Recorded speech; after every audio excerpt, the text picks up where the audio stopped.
इस वीडियो को लाइक करें, हमारे चैनल को सब्सक्राइब कर बेल आइकन जरूर प्रेस करें।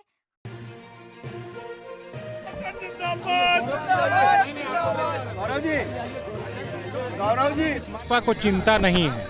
आज युवा कांग्रेस ने एक मुहिम चलाई है।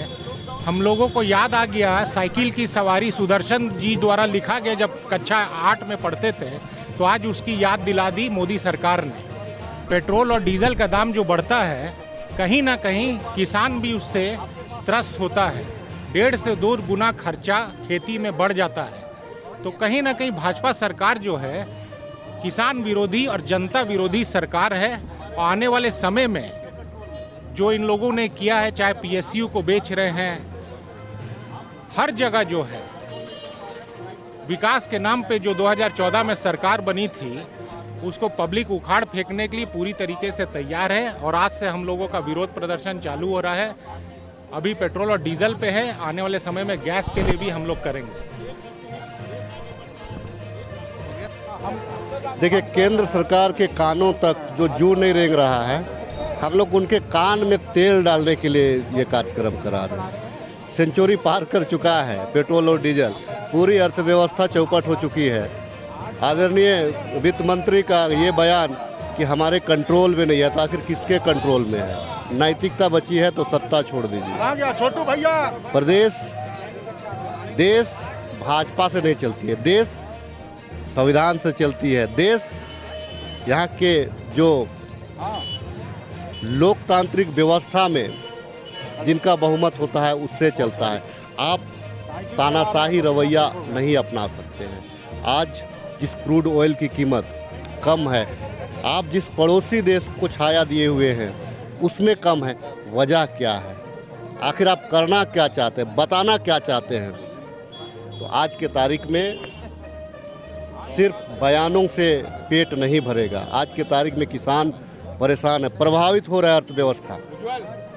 एक लाइन में कहना है कि पेट्रोल और डीजल की जो बेहताशा वृद्धि हुई है, कंट्रोल करिए और लोगों को राहत दीजिए। अगर लोगों को राहत नहीं दे पाते हैं तो गद्दी छोड़िए।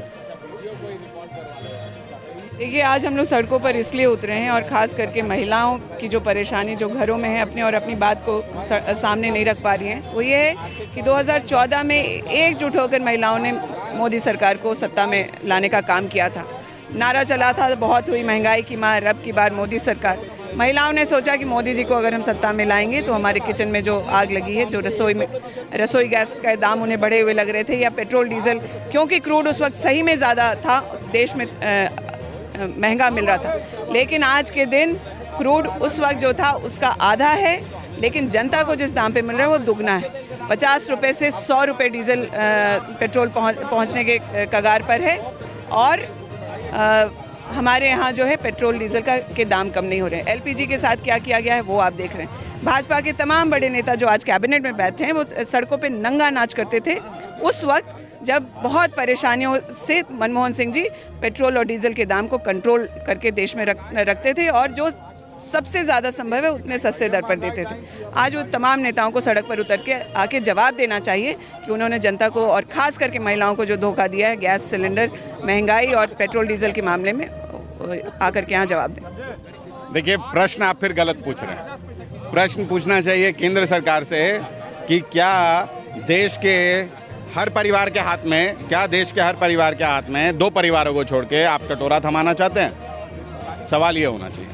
आज जो आपकी आमदनी थी वो तो बढ़ी नहीं। सरकार कह रही है कि कोविड के कारण हमें पेट्रोल के दाम घटा नहीं सकते। तो पेट्रोल के दाम अगर आप घटा नहीं सकते तो कोविड के कारण बड़े बड़े इंस्टीट्यूशंस, बड़े बड़े प्राइवेट कंपनीज को, आपके तो भाई सब मित्र हैं, सबको बोलिए कि भाई हर व्यक्ति का तनख्वाह बढ़ा दें, कानून लेते आइए, कम से कम वो भी तो कुछ कमाएं।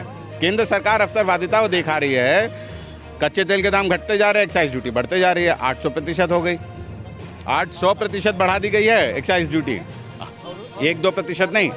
कल यहाँ तक आने में अगर आपको 50 रुपये लगता था तो आज 100 रुपये लगता है। एक व्यक्ति जो रोज़ ऑफिस जाता था बाइक से 50 रुपये में, आज 100 रुपये में जा रहा है। और आप सोचिए, सिर्फ 50 रुपये के लोग बोलते हैं, भाजपा के लोग बोलते हैं कि 50 रुपये बढ़ के क्या 50 रुपये नहीं बढ़ा सकते हैं? हाँ, अपने प्रधानमंत्री के लिए 50 नहीं, आप उसको 50 के तौर पे मत देखिए।